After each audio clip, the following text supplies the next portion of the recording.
नमस्कार, मैं हूँ रोहित और आप देख रहे हैं आप तक न्यूज। चलिए देखते हैं आज दिन भर की खबरें। पहले शुरुआत करते हैं सुर्खियों के साथ।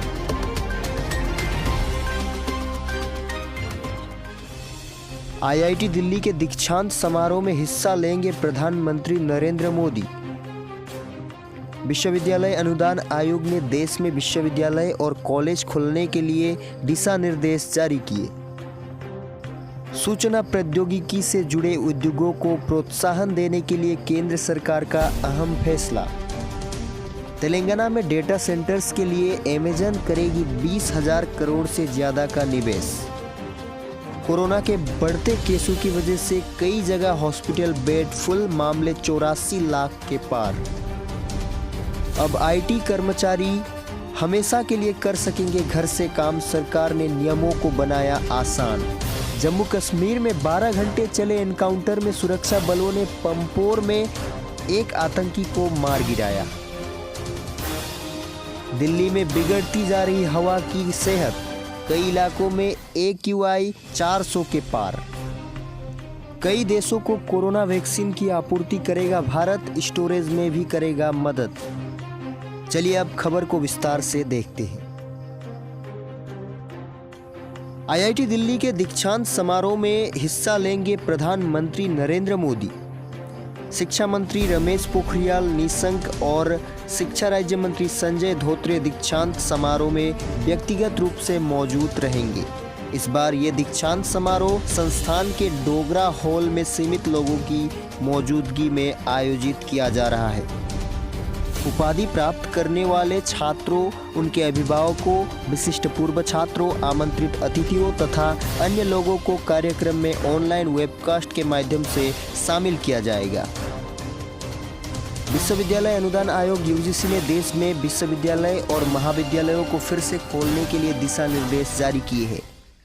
नए दिशा निर्देशों के अनुसार कंटेनमेंट जोन को छोड़कर बाकी क्षेत्रों में संबंधित राज्यों और केंद्र शासित प्रदेशों की सरकारों के साथ विचार विमर्श कर चरणबद्ध तरीके से विश्वविद्यालय और महाविद्यालयों को खोला जा सकता है। UGC ने सप्ताह में 6 दिवसीय कार्य और सुरक्षित दूरी रखते हुए वर्ग में विद्यार्थियों की संख्या कम रखकर कक्षाएं शुरू करने की सलाह दी है। हालांकि संस्थान की जरूरत के अनुसार प्रतिदिन शिक्षण के घंटे को बढ़ाया जा सकता है। नए दिशा निर्देशों के अनुसार सभी शिक्षण संस्थानों को खोलने से पहले केंद्र या संबंधित राज्य सरकारों को इन शिक्षण संस्थानों को पुनः खोलने के लिए सुरक्षित घोषित करना होगा। केंद्र और संबंधित राज्य सरकारों द्वारा कोविड-19 के मद्देनजर स्वास्थ्य सुरक्षा के लिए सभी निर्देशों, तरीकों, दिशा निर्देशों और आदेशों का इन उच्च शिक्षण संस्थानों को पूरी तरह पालन करना होगा। शिक्षा मंत्री डॉक्टर रमेश पोखरियाल निशंक ने कहा है कि सभी शिक्षण संस्थानों, विद्यार्थियों, अभिभावकों और इससे जुड़े सभी लोगों के बेहतर भविष्य और जीवन के लिए इन दिशा निर्देशों का पालन करना जरूरी होगा। सूचना प्रौद्योगिकी से जुड़े उद्योगों को प्रोत्साहन देने के लिए केंद्र सरकार का अहम फैसला। इस सुधारात्मक कदम के प्रमुख आकर्षण है अदर सर्विस प्रोवाइडर OSP को अब रजिस्ट्रेशन की जरूरत नहीं है। बैंक गारंटी सरकार के पास रखने की भी जरूरत को समाप्त कर दिया गया है। एक स्थिर IP रखने की बाध्यता भी समाप्त कर दी गई है। समय समय पर सरकार को रिपोर्ट भेजने की बाध्यता समाप्त हो गई है। डायग्राम को प्रकाशित करने की जरूरत भी नहीं रही। दंडात्मक प्रावधानों को समाप्त कर दिया गया है। इससे IT और BPO उद्योग को और अधिक प्रोत्साहन मिलेगा। भारत में वर्क फ्रॉम होम या कहीं से भी काम करने की सुविधा बढ़ेगी। इससे भारत दुनिया में IT और इससे जुड़े उद्योगों के निवेश के लिए और भी अधिक आकर्षक देश बन सकेगा। तेलंगाना में डेटा सेंटर्स के लिए अमेज़न करेगी 20,000 करोड़ से ज़्यादा का निवेश। तेलंगाना के IT और उद्योग मंत्री KT रामाराव ने शुक्रवार को कहा कि अमेज़न वेब सर्विसेज कई डेटा केंद्रों की स्थापना के लिए तेलंगाना में 2.77 अरब अमेरिकी डॉलर का निवेश करेगी। उन्होंने कहा कि ये राज्य के इतिहास में सबसे बड़ा प्रत्यक्ष विदेशी निवेश FDI है। बता दें कि AWS अमेज़न द्वारा पेश किया जाने वाला क्लाउड प्लेटफॉर्म है। बीते 24 घंटे के दौरान तकरीबन 47,000 नए कोरोना मामले के साथ देश में कुल संक्रमितों की संख्या 84 लाख के पार गई है। हालांकि अब तक 77.65 लाख लोग बीमार से रिकवर भी हो चुके हैं। लेकिन त्योहारी मौसम के बीच देश में कई जगहों पर अस्पतालों में बेड फुल होने की खबरें भी आई है।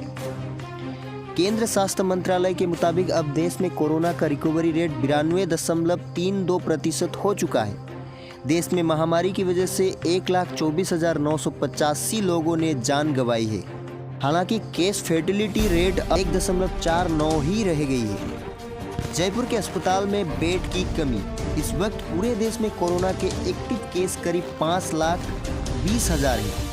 टाइम्स ऑफ इंडिया की एक रिपोर्ट कहती है कि देश में कुछ जगह ऐसे भी है जो इस वक्त हॉस्पिटल की कमी से जूझ रही है। रिपोर्ट कहती है कि राजस्थान की राजधानी जयपुर में लोगों को भर्ती होने के अस्पताल में बेड की कमी पड़ रही है। यहाँ तक कि प्राइवेट अस्पतालों में भी बेड फुल हो चुके हैं। जम्मू कश्मीर के पुलवामा जिले के पोमपर में सुरक्षा बलों के साथ रात भर चली मुठभेड़ में एक आतंकवादी मारा गया। पुलिस के एक अधिकारी ने बताया कि आतंकवादियों के मौजूद होने की खुफिया जानकारी मिलने के बाद सुरक्षा बलों ने जिले में पंपोर के लालपुरा इलाके में घेराव करके तलाश अभियान चलाया। दोनों तरफ से मुठभेड़ गुरुवार रात 8:30 बजे शुरू हुआ और शुक्रवार सुबह आतंकी मारा गया। अभी तक मिली जानकारी के मुताबिक अवंतीपुरा और पुलवामा की जॉइंट पुलिस टीम को आतंकवादियों के बारे में खबर मिली कि इन्होंने ट्राल, अवंतीपुरा और वानपोरा में लोगों पर गोलीबारी की है। इसके बाद सुरक्षा बल के जवानों ने तलाश अभियान शुरू किया। इस दौरान आतंकवादियों ने गोलियां चलानी शुरू कर दी, जिसमें 2 लोग घायल हो गए। अवंतीपुरा में जिस शख्स को गोली लगी है उसकी पहचान मोहम्मद अयूब अहंगर, वो दुकान चलाता था। घायल होने के बाद उसे तुरंत नज़दीकी अस्पताल ले जाया गया, जहां उसकी मौत हो गई। पुलवामा में एक सुमो ड्राइवर भी आतंकी हमले में घायल हुआ है। उसकी पहचान मोहम्मद असलम वानी के तौर पर हुई है। वानी को इलाज के लिए अस्पताल में भर्ती कराया गया। इस मामले में जांच चल रही है और आतंकियों की धरपकड़ के लिए एनकाउंटर जारी। देश की राजधानी दिल्ली में दिवाली से पहले ही वायु प्रदूषण की स्थिति गंभीर हो गई है।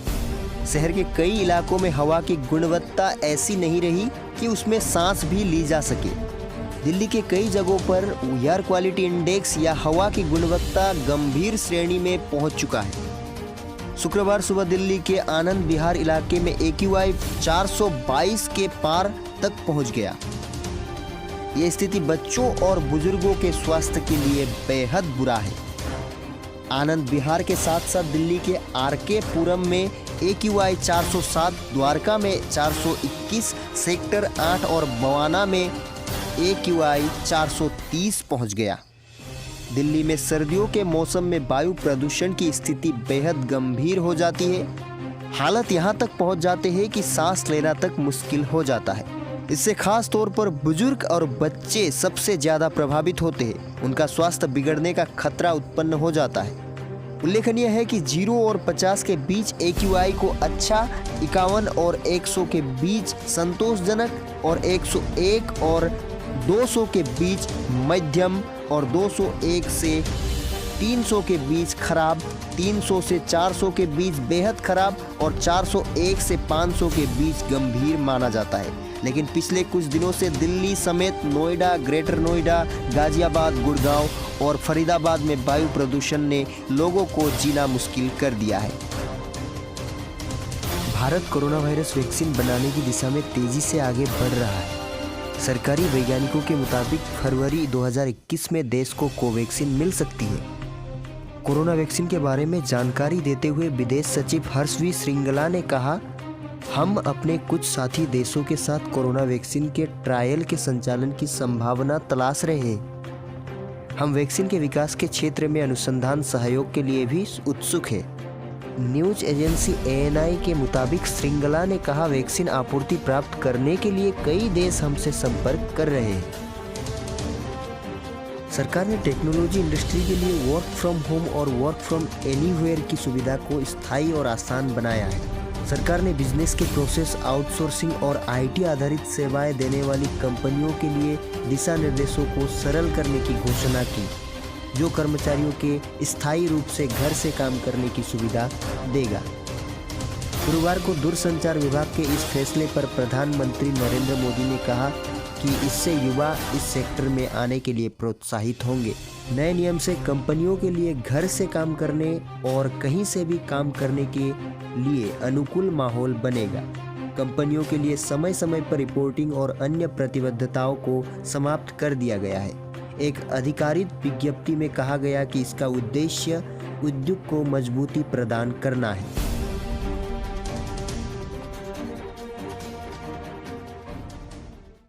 आप तक न्यूज़ को फेसबुक पर देख रहे हैं तो लाइक और फॉलो करें, और अगर यूट्यूब पर देख रहे हैं तो सब्सक्राइब करें और बेल आइकन को भी दबाएं।